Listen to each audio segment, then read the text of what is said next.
Hi అండి, welcome back to our YouTube channel అమ్మాస్ world. ఈరోజు మనం కారపొడి ఎలా చేసుకోవాలో చూద్దామండి. ముందుగా దానికోసం నేను 20 ఎండుమిర్చి, ఒక 2 టేబుల్ స్పూన్స్ మినపప్పు, 8 నుంచి 10 వెల్లుల్లి, అలాగే 1 టీ స్పూన్ జీలకర్ర తీసుకున్నాను. మిక్సీలో ముందుగా ఎండుమిర్చి, మినపప్పు అలాగే సాల్ట్ వేసుకొని మిక్సీ పట్టుకుంటున్నానండి. ఇక్కడ నేను అది మిక్సీ పట్టుకున్న తర్వాత వెల్లుల్లి, జీలకర్ర వేసుకొని మళ్ళీ మిక్సీ పట్టుకోవాలండి. ఈ కారపొడి ఇడ్లీలోకి, దోశలోకి చాలా బాగుంటుందండి. మీరు ఎప్పుడు ట్రై చేయకపోతే ఒకసారి ట్రై చేసి ఎలా ఉందో చెప్పండి. అలాగే అది పట్టుకున్న తర్వాత ఒక ప్యాన్లో ఆయిల్ వేసుకొని సిమ్లో పెట్టుకోవాలండి. మనం హైలో పెట్టుకుంటే కారం మాడిపోతుంది. ఆయిల్ వేడెక్కాక మనం ముందుగా మిక్సీ పట్టుకున్న మిశ్రమాన్ని అంతా వేసి ఒక 1 మినిట్ వేపుకోవాలండి. పచ్చివాసన పోయేంత వరకు వేపుకోవాలి. ఇలా వేపుకుంటే అంతే అండి, కారపొడి రెడీ అయిపోతుంది.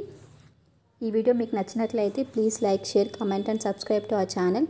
మరిన్ని వీడియోస్ కోసం మా ఛానల్ సబ్స్క్రైబ్ చేయండి. Thanks for watching. Thank you.